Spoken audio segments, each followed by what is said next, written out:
Et si le cinéma pouvait changer l'histoire? Non, sérieusement. Et si une caméra, un projecteur et une bobine de film étaient des armes plus puissantes que toute une armée? C'est l'uppercut conceptuel que Quentin Tarantino nous envoie en pleine figure avec Inglourious Basterds. Beaucoup de gens entrent dans la salle en s'attendant à un film sur la Seconde Guerre mondiale bien sage, avec des dates, des faits, tout bien comme il faut, presque un documentaire. Mais le coup de génie de Tarantino, son grand tour de maître, c'est justement ça. Il se fiche pas mal du cours d'histoire. Ce qu'il veut, c'est parler du pouvoir des histoires que l'on raconte. Et pour cela, il s'empare du plus grand méchant du XXe siècle, le régime nazi, le mal incarné par la croix gammée, et transforme tout cela en un grand spectacle de vengeance, un opéra sanglant et stylé où le 7e art n'est pas qu'une toile de fond, il est le protagoniste, l'arme et le salut. Pour comprendre la dimension de cette œuvre, il faut démonter la montre et voir comment chaque engrenage fonctionne. Tarantino structure le film en chapitres, comme un livre, nous guidant à travers différents noyaux qui, au premier abord, semblent éloignés, mais qui vont se lier de manière magistrale jusqu'à exploser ensemble dans un climax apothéotique. Allez, suivons cette piste de poudre et de celluloïd. Tout commence avec le chapitre 1, « Il était une fois dans la France occupée par les nazis ». Le titre dit déjà tout. Ce n'est pas un récit historique, c'est un conte de fées à l'envers. Et tout conte de fées a besoin d'un monstre. Le nôtre nous est présenté sous les traits du colonel Hans Landa, le chasseur de juifs. La scène d'ouverture est l'une des choses les plus tendues jamais filmées. Pendant près de 20 minutes, on assiste à un jeu de pouvoir purement psychologique. Landa arrive à la ferme du paysan français Perrier-Lapadite avec une politesse effrayante. Il ne crie pas, ne menace pas avec une âme, il sourit, demande un verre de lait, complimente la maison. Ses mots sont son scalpel, chaque phrase est calculée pour démanteler le fermier, pour le coincer dans un piège de logique et de peur. La caméra de Tarantino reste là, patiente, nous faisant sentir la sueur couler sur le front de Lapadite. Et quand il finit par craquer et désigner le plancher où se cache la famille juive Dreyfus, la violence qui explose est rapide et brutale. C'est dans ce bain de sang que naît notre héroïne, Shosanna, la seule qui s'échappe. L'image d'elle courant au loin, tandis que Landa l'observe, décide de ne pas tirer et lui crie « Au revoir, Shosanna !» est à vous glacer le sang. Il ne l'épargne pas par pitié, mais par arrogance. Il la laisse vivre pour que l'histoire de son triomphe soit racontée. Il est loin de se douter que l'histoire qu'elle racontera sera bien différente. Puis vient le chapitre 2, « Les bâtards sans gloire ». Le contraste est immédiat, on quitte la tension psychologique pour tomber dans la brutalité explicite. On nous présente le lieutenant Aldo Raine, ce Brad Pitt avec une mâchoire proéminente et un accent de pecknote du Tennessee qui sont un spectacle à eux seuls. Il rassemble son escouade de soldats juifs américains avec une unique mission dénuée de tout glamour militaire, semer la terreur. Il ne veut pas de prisonniers, il veut 100 scalps de nazis de la part de chacun de ses hommes. Sa philosophie est Apache, une vengeance primitive, œil pour œil. Ils ne sont pas les héros bien propres sur eux que l'on a l'habitude de voir dans les films de guerre. Ils sont la personnification d'une fureur juste, mais une fureur sauvage malgré tout. Tarantino nous jette leur violence au visage sans filtre, comme dans la scène de présentation de l'ours juif Donny Donovitch, qui émerge d'un tunnel sombre pour exécuter un officier nazi à coups de batte de baseball. La scène est un théâtre de la cruauté, et c'est bien l'intention. Les bâtards sont en train de créer une légende, un mythe de fantômes juifs qui hantent les soldats du Reich. Et pour s'assurer que l'histoire se propage, il laisse toujours un survivant, mais non sans lui marquer le front d'une croix gammée de manière permanente. Aldo Raine ne veut pas qu'après la guerre, ce soldat enlève son uniforme et se fonde dans la foule.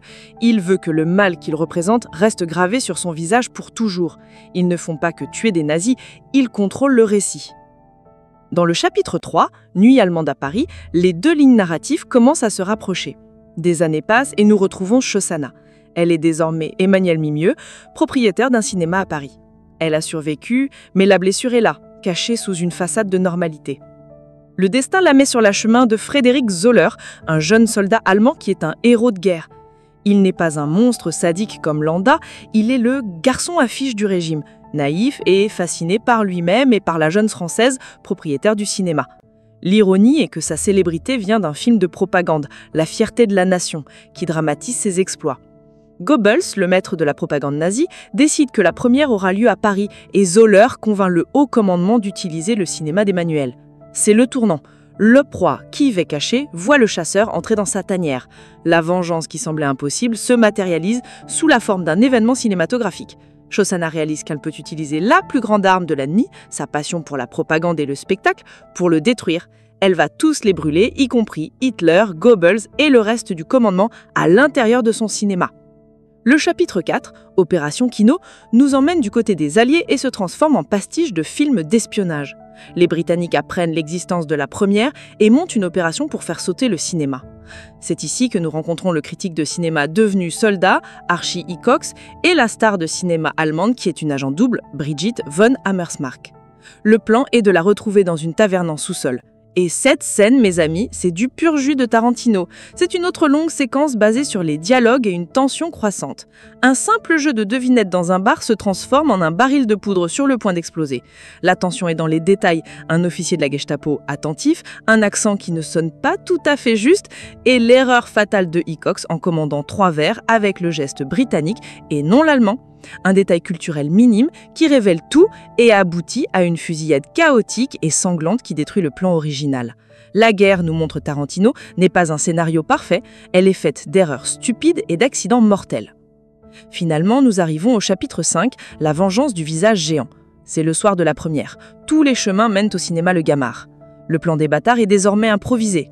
Aldo et 2 autres se font passer pour les accompagnateurs italiens de Bridget dans une scène hilarante qui sert à dernière bouffée de comédie avant de plonger dans la tragédie. Mais Hans Landa, toujours lui, flaire que quelque chose ne va pas. Son intelligence diabolique le mène à découvrir le plan, entraînant la mort de Bridget et la capture d'Aldo. Pendant ce temps, Shosanna prépare sa propre vengeance. Vêtue de rouge, se maquillant comme une actrice avant d'entrer en scène, elle offre une image puissante. Son arme n'est pas une bombe, mais des bobines de film nitrate, un matériau hautement inflammable. La substance même du cinéma d'autrefois devient le catalyseur de la destruction.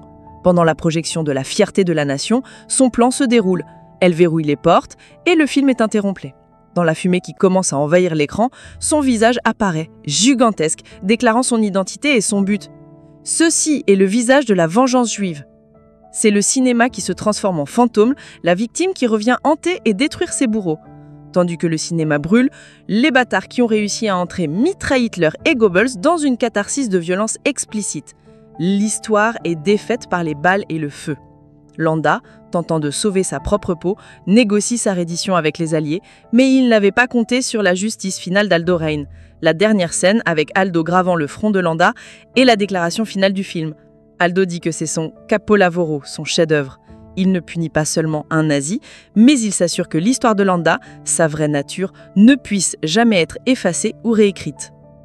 En fin de compte, le verdict est que Inglourious Basterds est bien plus qu'un film de guerre divertissant et stylé. C'est le chef-d'œuvre de Tarantino parce que c'est le film qui résume le mieux sa propre philosophie. Il croit que le cinéma n'est pas seulement un miroir de la réalité, mais une force qui peut chapper notre perception de celle-là, qui peut créer sa propre vérité. En nous offrant le plaisir cathartique de voir Hitler et ses généraux se faire fusiller et brûler, il ne se montre pas irresponsable envers l'histoire, mais il crée un mythe, une légende, une histoire si puissante que pendant 2h30, on y croit plus qu'au livre. Il nous montre que dans l'obscurité d'une salle de cinéma, la fiction peut être plus juste, plus satisfaisante et pourquoi pas plus vraie que la réalité elle-même. C'est le cinéma qui se venge de la vie, corrigeant ses injustices par la force de l'imagination. Et ça, mes amis, c'est la plus grande magie que le grand écran puisse nous offrir.